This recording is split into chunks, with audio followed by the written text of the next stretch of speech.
শিলিগুড়ি মহকুমার নকশালবাড়িতে চলল গুলি। নকশালবাড়ি তোতারাম জোত এলাকায় গুলির ঘটনা।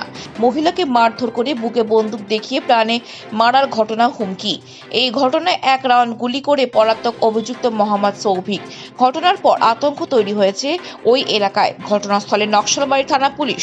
গোটা ঘটনার তদন্ত শুরু করেছে পুলিশ। ওইদিকে কার সঙ্গে ঝগড়া লাগাইছিল আমি তো এটা জানি না। আমরা গেছিলাম আমার ছেলেকে খুঁজতে, তা আমাকে আসে আমার সিনার মধ্যে বন্দুক লাগাই দিয়েছে। তো দেখবো তোকে মারবো, এখন দেখবি আমাকে না মারে। প্রথম মারলো চর দুইটা আমাকে, হ্যাঁ চর মারার পর তারপরে বন্দুকটা আমার সিনায় লাগাই দিয়েছে। বন্দুক মারবো তোমাকে, না মারে। আমার বাচ্চাগুলো ওখানে দাঁড়ায় আছে, ফায়ারিং করে দিয়েছে বন্দুকটা দিয়ে। ওই যে ওই দোকানে, ওই যে স্যাপের নম্বর বন্দুক আজকে দেখলাম, আমি প্রথম দেখলাম, কোনোদিন দেখি না, আজকে প্রথম দেখলাম। ওটা তো বলতে পারবো না, আজকেই দেখলাম। গুলি করে দিয়েছিল, আমরা বাঁচে গেলাম। একটাই গুলি চালাইছি। হ্যাঁ, দারু খাইছিল আর আমাকে ওইদিকে ঝাগড়া লাগাইছে, তারপরে আমাকে বন্দুক দেখাইছে। আমি কিছু বলি নাই, আমি কিছু বললে তো একটা আমার দোষ ছিল, আমি কিছু বলি নাই। আমার ছোট ছোট বাচ্চা আছে, আমি কি দরকার বলতে যাব?